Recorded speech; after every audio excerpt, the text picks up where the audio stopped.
So, David, have you seen anything on Instagram about preachers in sneakers? Oh my goodness. Have you seen it? I have seen the preachers in sneakers. What do you think? Okay, this is quite the interesting cultural discussion going on right now. Okay, well, I guess we should explain what preachers in sneakers is. Yes, please do. Okay, so preachers in sneakers got started on Instagram. It was a feed that got started, a few weeks ago. Okay. And instantly they had like several 100,000 followers on Instagram. What they would do is that people started taking pictures of their pastors or their preachers with their sneakers, because kind of the hip pastors today are wearing sneakers on stage. Some nice kicks on stage. And they're not just your average, $50 shoes. Yes. Are shoes $50? I don't know. That seems highbrow to me, but I guess what these people are wearing is even nicer. No, I'm saying like average shoe. I don't know what an average shoe is. Maybe it's more than $50. I was whatever say $30, it is. but sure. Let's just say some of these preachers are wearing like one pastor, like John Gray, had like $5,000 sneakers. $5,000.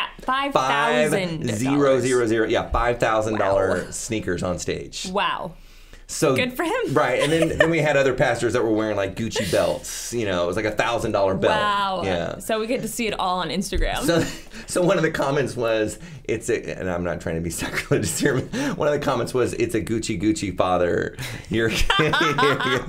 I love a clever comment. So clever. I thought you might appreciate that. But anyways, if you want to see kind of the whole preachers and sneakers thing, it's kind of, but it brings up like an interesting discussion, like what should preachers or pastors wear? How much should they spend on certain things? Have you ever had those thoughts before? For sure. Really? Okay. Yes, for sure. I like to, I don't know like if I had like something in my head like of like the cap or anything like that. Okay, yeah. But I definitely think like you could totally judge a preacher at like you're like, wait a second, when did you get a jet? Like, something like Yeah, I know. Like, and it's true. Like, I think it was about a year ago, this preacher was talking about, I got to have a better jet. I've got one jet, but I need a better one. He needed a better one? He needed a better one. That's oh my so goodness. great. And I was just like, oh, I also need a better jet, so send send your money in, please. Aura needs a jet. Put that on your list. This podcast is a big deal. It is. We're going to go around all over. Exactly. Okay, so I did a poll on my Bookstagram account. A poll about what? On what people think pastors should be making. How much money they think. Yes. You did not. I did. Hold it. I want to make sure I understand. You did a poll and you... I did. Hold it. How many people follow you on... Like 1,400. Oh, you're kind of a big deal well, there. I'll sign autographs later. Okay, all right. So you have like 1,400 people and you did a poll. And you asked them a question. I did like brackets of how like 40 to 60,000, like those kind of brackets, and had people vote for how much they think a pastor should make. How much a pastor should make. Are you interested in this? Man, I seriously, and I got to tell our listening audience, like we don't talk about this ahead of time, so I had no idea she was doing this. Okay, yes. So this is great, which means I guess I'm not following you on Instagram. Wait a second here. Okay. Anyway, so tell me, 40 to 60, and then what was it? 40 to 60, 60 to 80, 80 to 100, and then over 100. Over 100. So 100 was like the... Yes, that was our like, that seemed kind of big. Now, did you ask them the question about like how big the size of the church was? Did that matter? So you didn't. I just said like, how much do you think a pastor should be making? Okay, great. All right. And I will tell you that like it's not like everybody who follows me is Christian. So like people are voting, and it's not like so this is like believers, unbelievers, just whatever. Totally. I'm sure this is a perfect sample size for across the United States. It's perfect polling. Yes, I'm a perfect pollster. Just wait. Okay, so 52% answered the 52%. Yep, I did the numbers and then I turned it into a percentage. I know, big deal. They said $40,000 to $60,000 a year. Really? 52%. So a little over half said 40 to 60 grand. Yes, that's where the big one was. 38% said 60 to 80,000. Okay. And then 4% said 80 to 100. Only 4%. 4%, and then another 4% said over 100,000. Oh boy, I like those people. You're like, get those people in here. And I thought it was really interesting. And I will tell you that almost everybody who answered ended up like messaging me about it. Like, hey, so they were engaged in this. They were like, ooh. And what were some of the comments? So I did some follow-up questions when they followed up with me. So I said like, how many trips per year do you think like your pastor could take before you were like, whoa, enough Disneyland, or like enough like you mean personal trips? Personal or trips, like personal trips on the church time. No, personal trips, family trips, like that they're using their money to go to. Aura, you are really judging these pastors. I just am wondering what people think. What's the consensus? Okay, yeah, okay. So people said like 2 to 3, unless you're going overseas with your family, then only 1, and maybe every other year. People were specific on that. Man, this is so fascinating. You could have a brand new car. You could have a 2019 car, but it can't be specific brands. People mention you can't have a Lexus. They don't want to see their pastor go up in a Lexus. No Lexus. They don't want to see him pulling up in a BMW. My wife has a Lexus. Is that bad? It's old school Lexus, but it's they didn't. But I drive. Just to be clear, I drive a 2001 Toyota. There we go. And also, can you tell us what kind of sneakers you're wearing? Yeah, I've got Converse shoes that are like $30. Okay, there we go. Yeah. So I asked him about that, and I said, like, what about nice clothes? Like, you know, can they wear? What can they be wearing? And nobody wanted like any you can't be wearing jeans that are more than $100. Okay. Like if a celebrity was gonna wear your outfit, like you can't be shopping at Nordstrom. Like they were kind of like, if it was a highbrow, if a celebrity was wearing it, you can't wear it. Wow, these people had some major opinions. I know.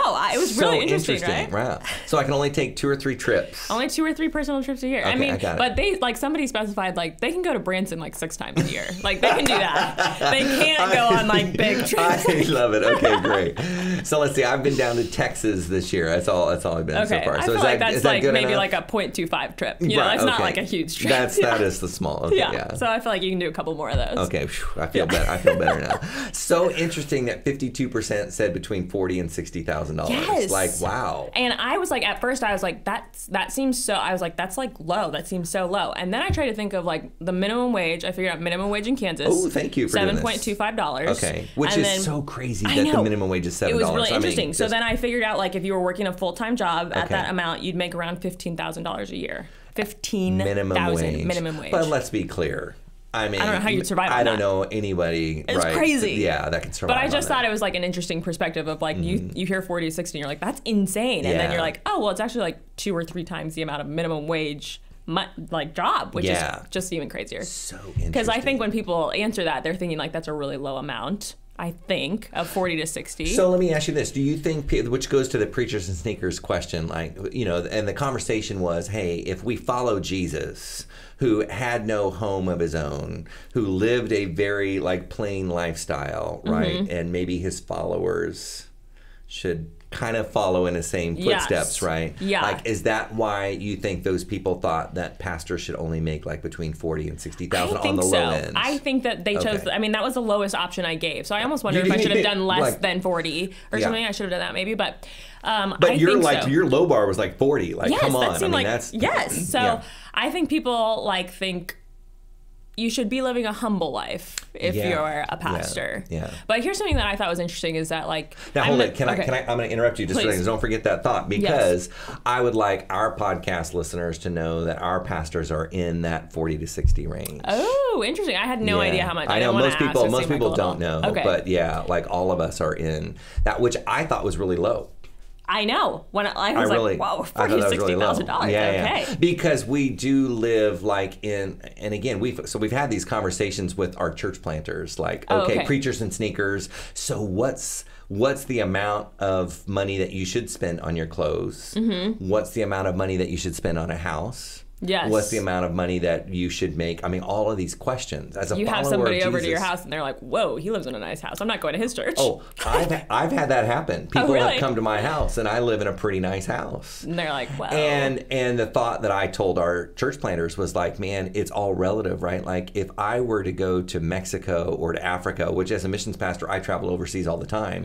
If they were to look at my house, they would go, you live in a mansion. Yeah. Right? And I've been to your house because we did some podcasting stuff at your place. And I live in a really nice house. Yeah, it's really pretty. But they would look at your house and say, that's a mansion as well. And so then it becomes relative to kind of where you live. Yeah, no, fair. And who you're interacting with in terms of what's like extreme or excessive. Yes. Right. Yes. And yeah, that's really interesting. Yeah, so. Well, okay, so I was thinking about like Joel Osteen. I was trying to think of like a major, like a big church. Let's go extreme in terms of Christian. Yeah. Yes. Okay. And I was thinking like, he writes books. Yes. He has like book deals Correct. and stuff. I don't know if his like wife has a job or not. I'm not sure like that. I think she's employed by the church. Okay. Yeah. So like thinking of like if you have extra income, is it okay to like get a little more highbrow at that point if it's not the church's money? And then how do people in the church know, hey, that was his book money, not his tithe money from the church? Yes. And what about people in my own life? Let's take it down on a personal level. Like my wife, she works, she's a nurse practitioner. master's degree level. She drives a Lexus. But, you know, she makes a really good living. Yes. Right? So, like, she should. And she's my sugar mama. I mean, like, she lets me, you know, be in the kind of house that we're in, right? Totally. Yeah. So is that wrong? Isn't that interesting? Because then, like, the perspective there, like, do you feel like you have to kind of explain it a little bit? Like, my wife has a job, actually. I've had people in the church go, hey, what's up with that? Like, seriously. Really? Oh, yeah. Oh, wow. And I try not to get a little too irritated, but I'm just like, you don't know how hard my wife works. Yeah. I would be totally irritated about that. Excuse me. Yeah. Hello. Would you like to see my tax document? Right, exactly. Yeah. Which then we can kind of flip it around on the other side of the coin, not just what do preachers make, what are they wearing, spending money on their sneakers and all that kind of stuff, and how much do the pastors make and all that. Then the flip is, okay, well, what about people in the church and how are they handling the finances that they make? Because I looked, and you don't know this, but I looked on like what is the average median family income in Johnson County? Oh, which what was is it? $80,000. Okay. Between $80,000 and $100,000. Okay. So I kind of think, okay, so if you're more than you guys are all making, just so we're clear. So then I begin to think about, okay, well, what does it look like from a church perspective of people that are following Jesus with their money, and are they being faithful in their tithes and offerings? Yeah, that's interesting. So, okay, a follow-up question to that is like, has CrossPoints as a whole ever had like a big influx of money where like all of a sudden you could take a bigger salary? I don't know if you would take a bigger salary if you have an influx of money, but at the end of the year, you know, so at like a CEO, if the company makes a lot more money, the pastor or the person could take more money. Yeah, that's really interesting. So a couple of things to that. First is we've never had a large influx of cash like that since I've been on staff since 1990, and we haven't had any kind of large influx of cash. I will say this, like our pastors, I don't know how you would feel about this, and this really like weighs on my heart, like for our church and our pastors, regardless of whatever you think they make and all those kind of things. Like our pastors have, since I've been here, some of the pastors have not had one raise in 7 years. Oh, okay. So that's kind of interesting. Yes, they don't get a cost of living increase. Not even a cost of living increase. And so, like, as the lead pastor of someone like head of the organization, I'm kind of like, man, I don't feel like that's right. And so, which then drives the question about tithes and giving and offering, and kind of saying, man, you know, how do I begin to have conversations with the church about money? Yeah. I'm glad I don't have your job when that happens. Because honestly, we hear this too often in our culture, right? No one likes to hear the pastor talk about, you need to give more money. Yeah. You know, because we hear it in our culture all the time. Mm-hmm. But from a local church perspective, you know, and I can say this from our perspective at CrossPoints, we don't talk about money a whole lot. I think comparatively. Yeah. I mean, we haven't had this conversation. What do you think? Yeah, I don't think you do. I mean, I kind of remember, I feel like growing up and stuff, there would be like a section, maybe a sermon set on tithing and on stuff like that. Mm-hmm. But I don't really recall that really here. So yeah, I don't really feel like you talk about money that often at all. Yeah. We don't even like very often do a like an offering, you know, like back in the day, everybody would like, you were constantly passing the offering bucket the plate and stuff. Down or whatever. We did it at ORU in our chapel. Did you? Okay, twice a week. Twice a week. Twice a week. Passing them to college kids. Maybe I should start doing that at CrossPoints. Twice in the service. Hold it in the middle of my message. We're gonna pass the bucket. You didn't give enough. It's not too late. Go ahead. It's not too late. For those of you that didn't have an opportunity, you do. Yeah. Yeah, it's kind of, I don't think we talk about it that often at all. Yeah. And I also did some other stats, like 80% of Americans give 2% of their income. 2%? 2%. Ooh, snap. 2%. Okay. Yeah. So, and then another one is Christians only give 2.5% of their income. Really? Yeah. So when we look at it from a perspective of, you know, again, being generous, whatever you think about tithes, you know, that 10%, still, I think 2% is a real low bar. Like, come on, indeed. we can do better than that. That's interesting. Some people feel like if they just put $50 in on a Sunday, that they're kind of giving, you know, generously, and I'm just like, man, you know, that to me is like you're missing the point of what real generosity is. That's really and what God calls us to do as Christians in order to grow His kingdom in the world. So I wasn't expecting it to be that low. I know, pretty low. Yeah, I'm surprised by that. So I think, man, what more could we do as a church? I mean, you know, we give away 10% of our income to missions, global missions, as a church, as an organization. We give 5% to church plants. So, you know, we're trying to say to the church, we're not just telling you to give 10% of your money to the church. We're living it. But we're living it. Yeah. And not only are we living 10%, but we're giving an extra 5% above to church plants as well. So yeah, that's really... I think we need to preach, walk the talk and talk the walk. Yeah. Right? Do you think that maybe we should, like, you, because I'm not the preacher, or like just preachers in general, should be talking about tithe more? Like, there's not a conviction there that needs to be there. So our church is run kind of governed by an elder board, and they've told me multiple times, you need to talk more about it. You need to start preaching about it. Yeah. So it's something that I'll probably do. And what would you say trying about, to be obedient to my leaders as well? There we go. You heard it here first. What would you say about, like, okay, so Phil and I went to Church on the Move in Tulsa, which is a mega church. Right. Okay. Willie George is the pastor church there. Right. Yes, it's a big church, and so when we went there, it's a really nice church. It's like a campus almost, like not just like a small church building. It's huge. Like there's all these things you can do. It's massive. Okay. Yes. So I just remember, like, being in college and stuff. I remember a lot of my friends who would go there, and they would say, like, well, we don't tithe at that church. The church doesn't need any money. Because it was a big church, and it seemed really high end. Okay. You know? So because of what they saw, people were like, no, I'm not going to give my money. They've got plenty. They don't need it anymore. Yes. Which I think could be interesting for all I don't think we have that our problem at CrossPoints. If you walk through the halls of CrossPoints, sometimes I literally get embarrassed. You walk into our sanctuary, and we have the old blue carpet and the nasty chairs, and I'm like, and that's not like a badge of honor. Like, to me, I'm like, wow, we really need to change, like, even just to fit within the culture of the community in which we live. Like, I'm embarrassed. Like, we need to do something to change that. Yeah, we really do. Okay, that's really interesting. That, like, it's like would weigh on you. It's like it weighs on me. Right. It's kind of like your house. Like, if your house was in disrepair and you didn't have the money to fix it, you would be less apt to invite people to probably come over. Yeah, no, that's true. You're like, don't mind the bathroom. Sorry about please, that. Whatever. Yeah, but your house is nice. Like, I walked in, it really decorated wonderfully and all those kind of things. I felt very warm and inviting. And I think, well, what do people think when they walk in the sanctuary at CrossPoints Church? Ooh, that's good. I don't know. Yeah, and I think don't forget to tithe. People that have come for 20 years, they don't see it, right? But if you're new, you know, try to look at it with new eyes. Yeah, and it's be really interesting. Yeah. Oh, man. Yeah. I like that. That's cool. Okay. Well, I'm going to end on a question for you. Okay, let's do it. This is a follow-up question from episode 1. Okay. I don't know if you know. From the very beginning. The very first episode, you mentioned that you don't like pets. You kind of casually said that, and I was like, wait, what? And I told you that I would tell you a story at some point about so I want to know, like, what's the deal with you and pets? This is totally off topic on money and everything, but this is so here. The listeners want to know. I had trauma as a child. I want you to know. Oh boy. Okay. Oh boy. Dog attack? Well, no, not quite like that. So when I was young, I had a dog, German Shepherd. Okay. And I loved this German Shepherd. Okay. His name was Bear, and I loved Bear. Okay. I like his name. Good Bear name choice. was an awesome dog. We were best of friends. I was probably all of 8 years old. Okay. And he was huge, and it was great. And, you know, I would feed him and walk him and all that kind of stuff. And he was an outside dog, so in the middle of the winter, I would go out and chip his ice because the water had frozen over during this. This is back in the day. What is that? Are you on the Oregon Trail? What was I doing? Yeah. And so I just loved it. And so one day, I came home from school, and my mom was like, Bear, he jumped the fence. He ran away.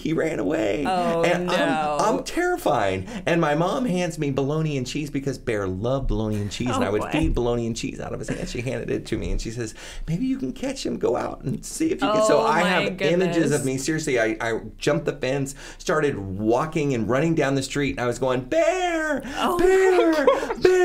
I am crying. I can still see it in my mind. I'm cringing right now. Bear. And I never saw Bear again. No. My heart was broken. Bear was gone? Bear was gone. Oh my Never goodness. saw Bear again. That is awful. And terrible. I have these images of me. And then of course, not too long after that, I got these guinea pigs. Oh boy. Okay. And did you ever have guinea pigs? No, but I'm not into rodents. Oh, okay. So we had guinea pigs. And so one night there was this big thunderstorm, and I came out and my guinea pigs to feed them. There's something with the food and whatever. Okay. I came to feed my guinea pigs, and their eyes were like glazed open, like they had died of fright in the middle of the night because of the thunderstorm. Their teeth are like oh my god, all frozen. It freaked me out. It was so crazy. Goodness. That is the worst thing I've Terrible. ever heard. Both of them were dead in the same day because of the storm. And I think if you read, like, the guinea pigs are like terrified. I did not know that was a thing. Oh yeah, terrible. But the they worst need like thing, a white noise machine. Like, what? No. So the really bad thing that really scarred me. Okay. Is that I was at my grandma's house. Okay. Maybe a year or two later, after all of this had happened, the summer of the disaster of animals. Okay. And I overheard my mom talking to my grandma, and she said, "Well, Bear's doing better. I gave Bear away." What? She gave Bear away to one of my relatives. No. Because she hated the dog. Oh my goodness! What a twist in the story. What? Oh, I was. All I could do not to come unglued. My goodness. So my mom, you are busted. Mom was busted. She still denies it to this day. Oh yeah. But she did, and she knows she did. Yeah. So my heart was just like she traumatized you. Totally traumatized. So I can't do pets anymore. Oh my gosh. So now she's passed down the hatred of animals. That to me as well. So that's my story, and that's why I'm a little wounded and scarred by animals. Okay, well I think I'm really glad we asked you that question. If you guys want to know more questions or have answers to more questions, don't forget to send us like a DM. You can send an email. podcast@crosspointschurch.com. You got it. Yeah. We'd be happy to answer them. Great. Yay. Yay.